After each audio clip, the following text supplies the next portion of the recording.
Otoridad kung saan napunta ay malamang kasama sa mga bagay na naging mag-aari na ni Mrs. Hayase.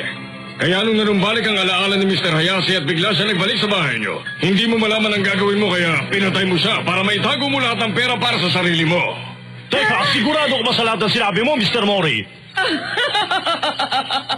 Matagal nang patay ang asawa ko dahil sa aksidente sa bundok. Tapos sinasabi mong nagbalik siya?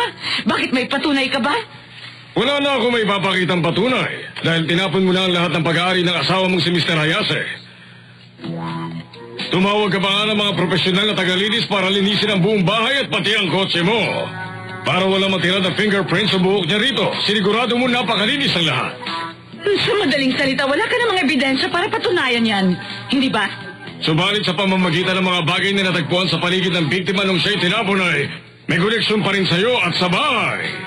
Tulad ng dahon ng ginkgo sa sapatos niya kahit wala namang puno ng ginkgo malapit doon. Oo, tama ka, Detective. May puno nga ng ginkgo sa bakuran. Tulad din ng napakaraming ibang lugar sa Tokyo. At hindi lang yon. Isa pang patunay ay ang kakaibang pagkatali ng sintas ng biktima. Nakatali ng patagilid ng sintas sa mga sapatos niya. Katulad ng taling ginawa mo sa ribbon ng apron mo. Sa apron niya? Oo nga, patagilid. Pagkatapos mo siyang patayin, hinanda mo na ang katawan niya para itapon. Siguro napansin mong hindi nakatali ang sintas niya. At tinali mo ito para sa kanya. Pero isa itong pagkakamali dahil lalo ka pang nabuking dahil dito. Pinagsuspetsahan niyo ako porket patagilid ako magtali. Nakakatawa naman.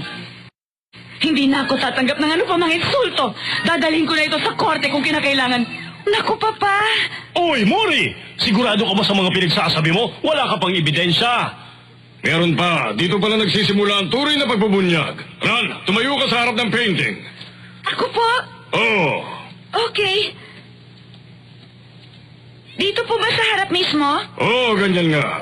Ngayon, Mrs. Hayase, sabihin mo nga sa amin, hindi ba heavy smoker ang pumanaw mong asawa? Bakit? At ayaw na ayaw mo makasama ang isang taong naninigarilyo, tama ba? Pwede ba huwag kang manigarilyo dito? Pasensya na po. Ano ngayon kung ayaw ko? Si Mr. Hayase, nung nanumbalik na ang alaala niya ay bumalik dito sa bahay ninyo. Tumayo siya sa harap ng painting habang naninigarilyo. Nainis ka dahil ayaw mo nakakamoy ng usok mula sa sigarilyo, kaya binuksan mo ang pintuan para makapasok ang hangin sa labas. Tapos may pumasok ng mga dahon ng ginkgo sa loob ng bahay at hindi mo ito napansin. Malamang dumikit ang isang dahon sa medyas sa Mr. Hayase habang naglalakad siya sa paligid ng bahay ninyo.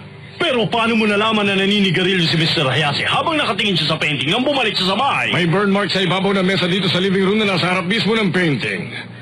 Dahil wala na siya maharap na ashtray sa bahay na ito, doon na lang niya pinatay ang sigarilyo niya sa mesa.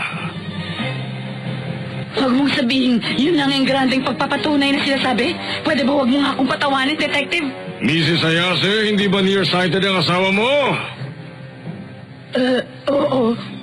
Ron, alalahanin mo. Anong ginawa ni Mr. Hayase sa Baker Art Gallery nung tumitingin siya sa mga painting? Ha? Kung anong ginawa niya noon?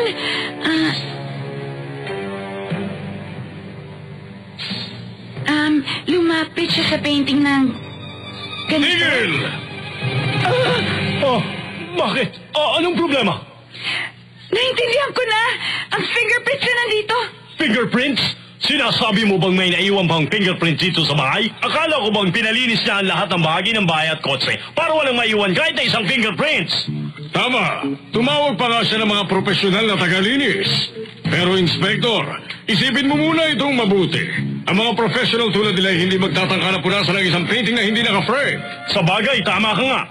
Pero kung habit ni Mr. Hayase ang lumapit at hawakan ng mga painting, dapat alam ni Mrs. Hayase, hindi ba? Hindi. Dahil nakuha niya lang ang habit na yon pagkatapos na niya magka-amnesia. Dati-rati palagi siya may suot na salamin dahil nga nearsighted siya. Pero nawala ang salamin niya nung na-aksidente siya sa bundok.